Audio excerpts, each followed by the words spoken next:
What's going on, big man? Are you a good boy? Do you want a treat? Don't look at that schnauzer. Stop. I always wanted to be a vet. To be able to provide health care to animals in a lot of ways is healing to people because they depend so much on their pet for their own happiness and well-being. Good boy! When I was 7, my school guinea pig, they let us take her home. That was my first pet. When she died, the first thing I asked was, I want to see her. I'm going to figure out why this guinea pig died so that my next guinea pig doesn't die. And I begged my parents for a dog. They finally agreed. The perfect dog dropped into our lap, and he was my spirit animal. And then when he got pancreatic cancer, that was another reason I was like, one day.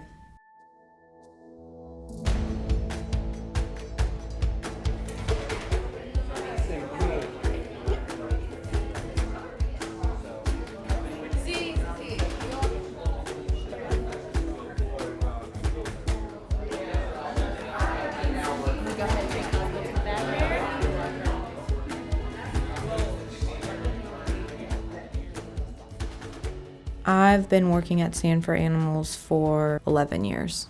I started volunteering at an animal clinic when I was maybe 11 or 12. I was so excited about that, like I absolutely loved it. I saw my first spay surgery there and I was enthralled. I was just like, I'll do anything. I'll clean, I'll take out the trash, I don't care, I just want to be there.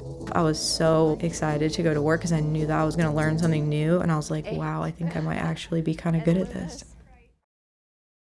Stand for Animals evolved as I was evolving. Being 15 years old and driving in the car with Carrie to this tiny little building, to going to vet school and then coming back taking leadership roles. Every time there was a need in the community, I would come back to the clinic and they would have added something. Month by month, year by year, they were adding more and more services. When I came back from vet school, we had 3 locations. We had in-house blood work, we had x-ray, we were doing soft tissue surgeries, we were doing orthopedic stuff. It really went from like this tiny spay-neuter clinic to a fully functional vet hospital over 10 years. When I started to see that Stand for Animals was evolving into a clinic where I would be able to practice like a normal veterinarian practices, but at a cost that is accessible to everybody, that was extremely exciting. Heard that. 3 dogs, 2 tubes, 1 going back. I have all this training. I want to be able to use it. I love practicing medicine. Be normal, 2, I want people to feel like they have healthcare for their pets and it's not going to be a huge financial burden. Compassion fatigue is a huge issue in our industry.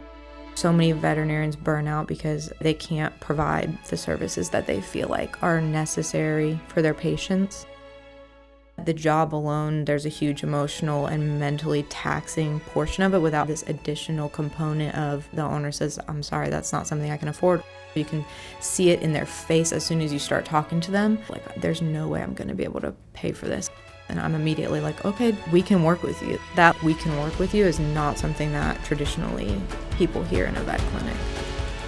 That's something that I feel like we're exceptionally good at. That's what's different about Stand for Animals.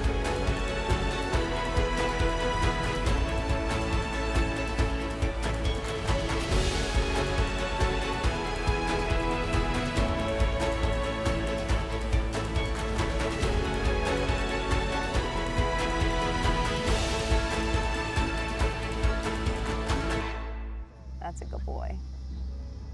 Thank you. If I could say something to my 5-year-old self, I would say, just keep at it. Eventually you're gonna have the job of your dreams, but there's so much more to it than you can imagine.